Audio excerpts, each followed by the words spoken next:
I spit Patron on this microphone. Watch out, I'm in the zone. Worth for everything I own. Life is March Madness. One mistake, then you go. Yeah, I had a stroke, but your boy still rhyming. And Fresh got love, but the squad still wildin'. Catch me in any city in the hood, we grinding. The next topic we're going to discuss on Boxing Bros were the comments TC made. He said that he does not need Errol Spence. Errol Spence needs him, and that 60-40 is a bad deal unless it's 60-40 in his favor. And so he is not going to accept the 60-40 split that was offered to him from Errol Spence Jr. I'm going to start this one off with Trill Dog Bill. What's your thoughts on that? He don't want to fight. I say this all the time. I really feel in my heart that he's going to move up to 154. He's going to fight Patrick Teixeira, and he's going to become 4-time champion in 4 different weight classes. This is what it's looking like to me. Bob said, hey, we're going to do Spence next, and you called out Pacquiao. To me, I just see that there's no interest in that way. Even when I went back and I looked, because everybody keeps bringing up this when TC and Earl had that face-to-face confrontation. You know what I'm saying? And all it did to me, we're from that environment. If you know Boxing Bros, we're from that environment. They don't know. That's the whole point. They think that, like, you know what I mean? You know what I'm saying? That was nothing. That was nothing. That was just a bunch of brothers just, shooting. Like, that's how we talk about basketball, or when we talk about or playing a game, fighting. Now, I'm going to bust you when I get you up. You know what's going to happen. Just brothers just shooting it. Too much laughing, joking, dapping up. You know what I'm saying? It was nothing too serious. I don't see, by actions, I just don't see it. I just don't see that TC wants the smoke over there. I'm not saying he's scared. I'm just saying maybe he wants a different road to glory. Maybe he's going at it a different way. He's not trying to go towards a Spence way, and maybe he feels like, 60-40, that's a different thing. Maybe he feels like he don't need a Spence because he's not going that way. He wants something else. I really feel like that Patrick Teixeira, who got that 154-pound belt, is the WBO belt, since it will be a good, easy trends to fight to make, because TC holding that belt also, and he can grow and grab that belt also. So I think they can make that fight happen. Now, as far as if the fight does happen with a Spence, which I don't see it ever happening, because I don't know. I just don't see it. Like when Deontay Wilder was talking about, when we was talking about Deontay Wilder and Tyson Fury fighting, I was like, nah, I don't see it. Like, I don't see this. 60-40, I don't even think that that's fair. The reason why I don't see it as fair is because of what have they done at 147. At 147, this is what we're talking about. This is like why we don't, it's not about what you did in the past, right?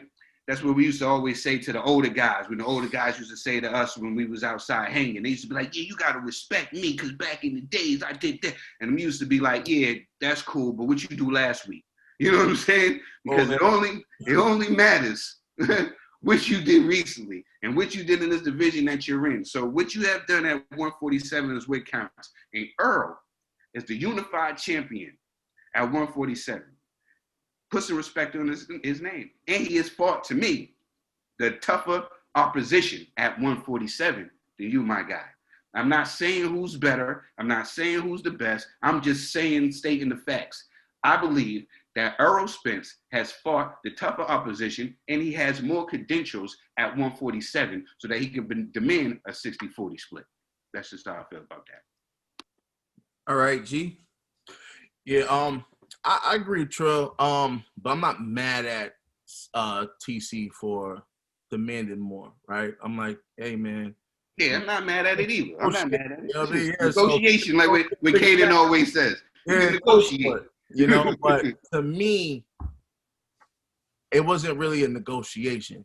He used that 60-40 as an excuse not to fight Spence. My man. That was my problem. My man. That's same here. My man. That's what I was saying. That's what I was thinking. My man. Yeah, like, if you know the first offer, counter offer. You know what I mean? Don't go to put like on Twitter like, oh, well, I guess we ain't fighting because he wants 60-40. I'm like, stop it, bro. You could have negotiated something, a higher purse, whatever. You could have got it done. If you really wanted to fight Spence, you could have made it happen. That told me he really didn't want that fight, or at least not right now. You know, but I will say this though, you know, because there are strong opinions on both sides. So to me, it's like, hey, if y'all really can't come to a some type of agreement, just do like 40-40. Winner takes an additional 20%. That doesn't work, and I'm gonna tell you why it doesn't work. Because I've heard that argument before. It's the dumbest argument I ever heard in my life. No disrespect to you, G. I'm going to tell you why it's the dumbest argument I ever heard in my life. Because if you work a job, G, me and you, we work the same job, right? And our company has made advancements. And when they break down the numbers, right? You say we move units, we sell units. You've sold over 600,000 units, and I've only sold 210,000 units, right? Mm-hmm. And then when they say who's filled out paperwork, right? You had a day where you filled out over 6.3 million applications, and my best day was 2 million applications. And then they say, well, we're going to pay you. We're giving you a raise, and we're giving Caden a raise, and y'all are going to make the same salary. And then you say, well, no, what kind of crap is that? What kind of crap is that? No, I should get paid more. Look at my numbers. Look at what I do. And they say, okay, fine. Here's what we're going to do. We're going to give you and Caden the same salary, but we're going to take 20% from the salary. And then whoever makes the most or whoever does the best work in this month is going to get that 20%. You're going to be like, that's BS. The reason our company's in a position to hand out this promotion is because all the work I did on the back end, and now you want to give Caden a chance to steal my money that I work hard for. Right? Does that make sense to you? Oh, it does make sense. So again, why would Errol Spence concede his money to Terence Crawford? Hey, I'm saying this. He doesn't have to. But again, it's all about what you can negotiate, because let's just be real. People do the same jobs. They perform the same way all the time and get different pay. So if TC can pull it off, hey, we got to fight, you know. Now, I agree. I don't see Spence agreeing with what I just said. I'm just saying if it's like gridlock, like unless they make it 50-50 then, which, again, I don't see Spence agreeing to 50-50. So I'm just saying, hey, you know what? Let's just put it in the hands of the ring. The winner takes 60%, the loser takes 40%, and then just leave it at that. But again, I understand what you're saying. Why the hell did Spence agree to that? Spence is bringing a lot more to the table than TC. Here's the other thing. Mm-hmm. If he negotiates a better split, that's one thing. But to say we're going to make it 40-40 and 20% go to the winners is ridiculous. I mean, it was ridiculous. They made a stupid $1 million bet. You know what I'm saying? But it's just how it is. No. They didn't make a stupid $1 million bet. Terence Crawford negotiated a $1 million bet. It went from 100,000 to $1 million. 100,000, and Terence Crawford said, "You getting that bread, right? So make it $1 million." And then Spence said, "Fine." Shook his hand on it. And that's where you know when you come from with this, all that was all a whole bunch of all showmanship. It wasn't real. Everybody was just, you know, they were just, in other words, joshing. Mm-hmm. It was just joshing. It was just a whole bunch of cap, and everybody was just chilling. Exactly. Hey, okay, you know, when we go in the court, you know what I'm saying? We do it all the time. We do 100 on every shot, baby. 100 on you. 100 on you. So you've been in the gym? Actually, no. You went to we went in the gym when people swore we were about to fight. We went in the weight room, and this OG was talking about his high school championships that he won, and we were like, "Bro, you ain't in high school no more. You the oldest dude in this gym right now." Like talking to us, like, oh, I used to do this. I used to go between the legs. I'm like, bro, we got people in this gym that go between the legs right now. Like, dog, what are you saying? So like, you know what I'm saying? I told him, like, yo, I used to do the same too. Like, no clap, not the brag. I used to windmill off the vert. So what? Now I can't even windmill anymore. I still throw it down on your head, though. Like, so what you saying, OG?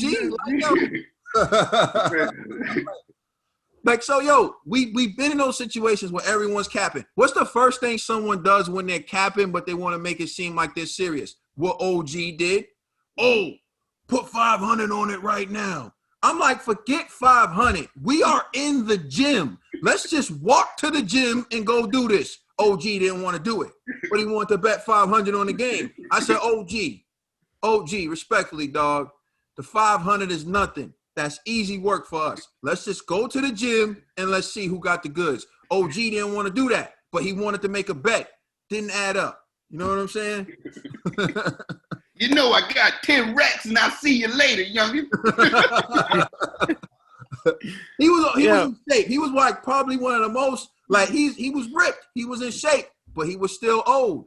But, you know, some people look at him and be like, he's the best player he ever was right now today. Look at the way he's in shape. But nah, go ahead. How old heads play ball, too.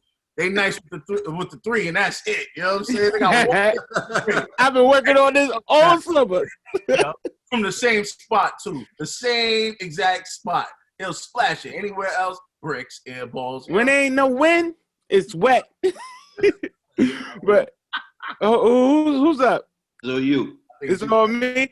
Man, TC started to sound like the loudest in the room right now, man. And you know what they say, the loudest in the room is the weakest.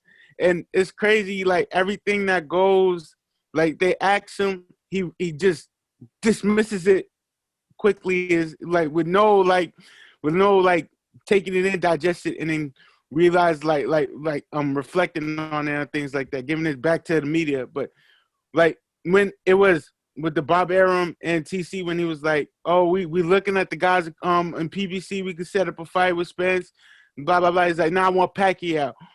They sent me Thurman. He want 10 million. It's over. It's like there's no negotiating. It's what I want, and that's it.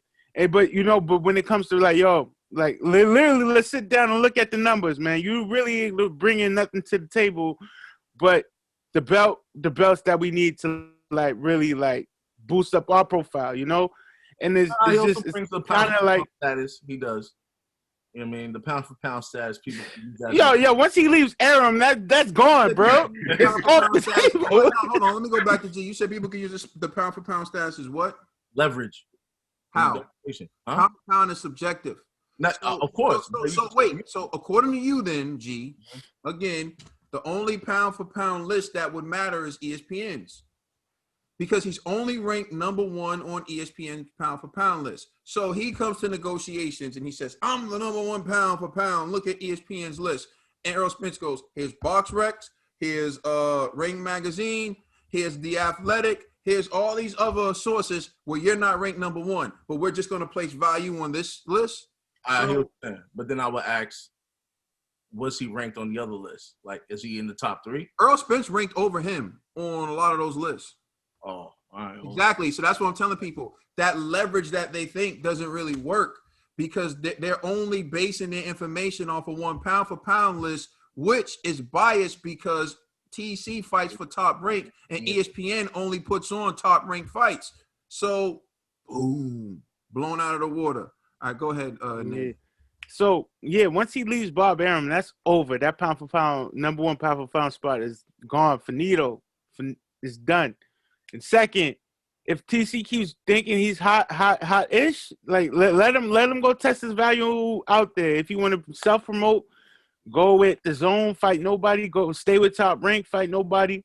And PBC's right there looking at him like, yo, we here, yo. All the killers is on that side. Like literally, all of the welterweight killers is on that side of the street. So TC is at this point it's either self-promote and TC don't go together. Yeah. Have you ever seen TC on the telecast? This is the thing that makes me people. If you want to try to lie to build someone up, please do research. Like I'm telling you, you have to do research. Otherwise, you're gonna make yourself look bad. Oh, TC is a family man. He's a good man. He doesn't wear jewelry and get in trouble like all the other people. Except that's not true. Except TC has been to jail for assault and battery. TC got shot because he was out there in these streets. So like before you turn around and try to paint someone as a saint, why don't you do some research? Go ahead, Nate. And back to this. If TC gonna go test his value, and you know what he's gonna do? He's gonna go handle his debts. He's gonna go get some resurrection. His jaw gonna be itching, yo. It's gonna be feeling tagged up like, yo, that man did hit me. And he's gonna go fight Gary Russell. He's not gonna fight Patrick Teixeira. He's gonna fight Gary Russell. Gary Russell Jr., you call for it, and it's coming. It's coming. But that's it. That's all I gotta say. Oh, yo, man, you different, man. Katie, you up? I know. He coming. He taking care. He getting his notes. He taking it home. A few things. One is why, Joker used to say, why so serious? Why so hypocritical? That's my question to TC fans. Why so hypocritical? When you highlight that TC pulled up on Errol Spence said, why wouldn't I just fight? Why wouldn't I just go the easier route, fight Sean Porter and Danny Garcia and get that bread? And to which TC responded, smart man, right? You highlight that as Errol Spence ducked TC, right? But now we're in a scenario where Earl made a respectable offer. Whether or not you feel like it's the offer TC should accept, you can't dispute that it's a respectable offer. A 60-40 split. Yep, it's a respectable offer. It's a 60-40 split. Errol Spence is on his third consecutive pay-per-view. His first two sold over 300,000 pay-per-view buys, which is good. And now he's fighting Danny Garcia, which is projected to do even better than the two pay-per-views before. He's on his third consecutive pay-per-view fight. TC fought on pay-per-view twice, and he had such a poor showing, he was back to fighting on basic cable in his last fight, his biggest fight against Kell Brook, okay? And his own promoter is admitting that he's losing money on Terence Crawford. So whether or not you think it's the offer TC should accept, you cannot deny that it is a reasonable offer, a 60-40 split. And TC is rejecting that offer, right? And said, I want to fight Manny Pacquiao. I want to fight Manny Pacquiao. Now I hear them saying, yeah, he could fight Manny Pacquiao and make that bread. Why is it okay for TC to not fight Spence and take another fight to make bread and not be a ducker? But when Errol Spence said he was going to take other fights instead of TC to make that bread, he was a ducker. It's the same exact logic. When Earl makes the offer to him, he's rejecting the offer so he can go fight Manny Pacquiao because that's the fight he wants and you're okay with it. Except there's a huge difference in between what TC did and what Errol Spence is doing. TC ran up on him backstage and was like, I want to fight you. Earl's making a legitimate offer to fight him. It means more when you do it the way Earl's doing it than the way TC did it, and still TC's rejecting it because he's saying he wants to fight Manny Pacquiao, but he's not ducking. Another thing, you told me Danny Garcia ducked Terence Crawford because they offered Danny Garcia $4 million. What you told me? They offered Danny Garcia $4 million and he rejected it, so he ducked it. So he ducked Terence Crawford. That's what you told me. But it was incomplete what you said. They paid Amir Khan $5 to $7 million to fight Terence Crawford. And then they offered Danny $4.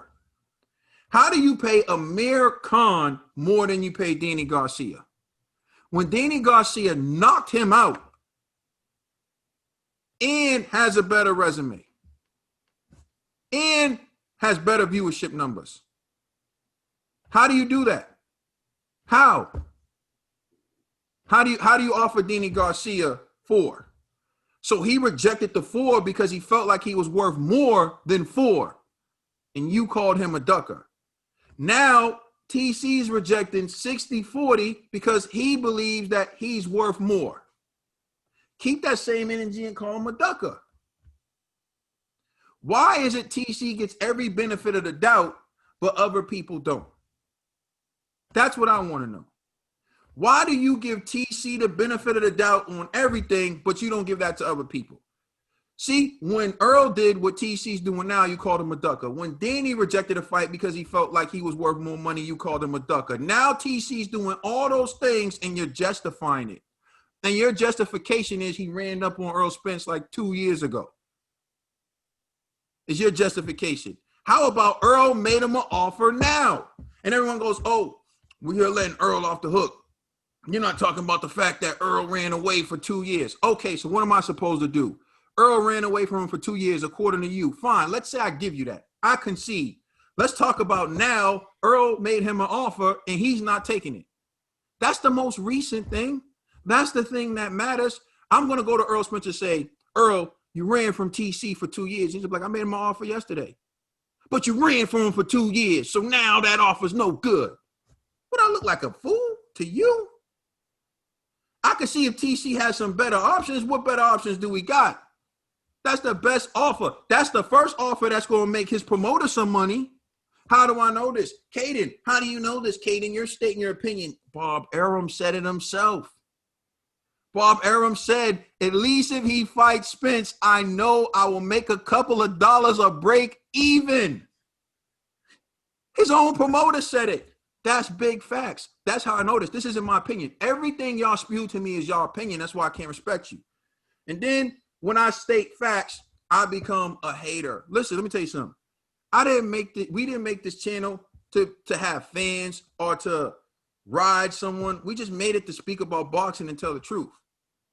That's it. I got to call it straight down the middle. If Errol Spence beats Danny Garcia and he doesn't call out TC, you'll see what I do. You'll see what I do. If Errol Spence doesn't do that, you'll see what I do. Because I'm not a fan. I'm not a fan. I'm a fan of boxing first. I'm a fan of boxing first. Boxing must win. That means in order for boxing to be healthy and compete with all the other sports, the best must fight the best. That's what I'm about. I'm not about making excuses as to why I'm going to excuse TC for not fighting Errol Spence, and I'm not about making excuses to excuse Errol Spence from fighting TC. What I can tell you is I respect Errol Spence because he's fighting a fighter that I believe is undefeated. I watched him fight Keith Thurman. I thought Danny won, could be a draw at best. And I watched him fight Sean Porter, and I believe Danny won. So, and he believes Danny won as well. And I know he does because immediately after the fight, he said that. So I respect him for fighting Danny Garcia because I believe he's fighting a fighter who I've never seen beaten decisively, and neither have you. Facts. You want to point out the fact that Danny lost to Sean Porter. At least he fought the best. Danny Garcia has fought better opposition than Terence Crawford. Cannot be disputed. Cannot. And he's only lost 2 fights. You can't sit here and tell me you know with absolute certainty that TC would beat Sean Porter and that he would beat Keith Thurman. You don't know that. You have the opinion. You have the belief, but you've never seen it because this man won't even step in the ring with them. And I give fighters credit for taking the tough fights. If you take a L, taking a tough fight, I am not holding that against you. I think it's more impressive to take a close loss to an elite fighter than it is to mollywop a fighter that's been washed up for 3 years. Unless you earn it off of your skill and not off of perception. 100. So for me, being competitive against an elite fighter and losing is more impressive to me than beating up someone who's been washed up for 3 years. Y'all know how I feel about Deontay Wilder, but at least he dropped the lineal heavyweight champion twice. At least he stepped in the ring with the lineal heavyweight champion. I gotta give him that. Y'all keep talking about what Terence Crawford did at 140. The one thing y'all never mention is DSG. Danny Swift Garcia was the lineal champion at junior welterweight. When he moved up to welterweight, won the title against Guerrero, and then fought Keith Thurman. And that's when TC moved up. TC did all that at 140, became undisputed champion at 140. But remember, when he was at 140, the lineal champion from 140 had moved up to 147. There's no more dogs there at 140. They all left. All the dogs at 140 left. You know it. Petersons, the Martises, they were all gone. Khan. Come on, he didn't get a chance to fight these guys. You know what I'm saying? Listen, we judge fighters on what they do in the ring. We love boxers. We cannot judge them off the perception, or we will be called fanboys. Let us know how you feel in the comment section. Check us out on Instagram and Twitter, and also check out our podcast on all major streaming services. We are the Boxing Bros. We could have been flawless, flying up to make people's mouths drop jawless. How can 2 years be erased in 1 August? And you know I have my pride, so I had to get brolic. All in all, I can't call it. Just know you're my queen. Wish I was denim, cause then I be in your jeans. Can't fight fate, and you've been loving me since your teens. But when you can't move forward, you gotta wipe your slate clean.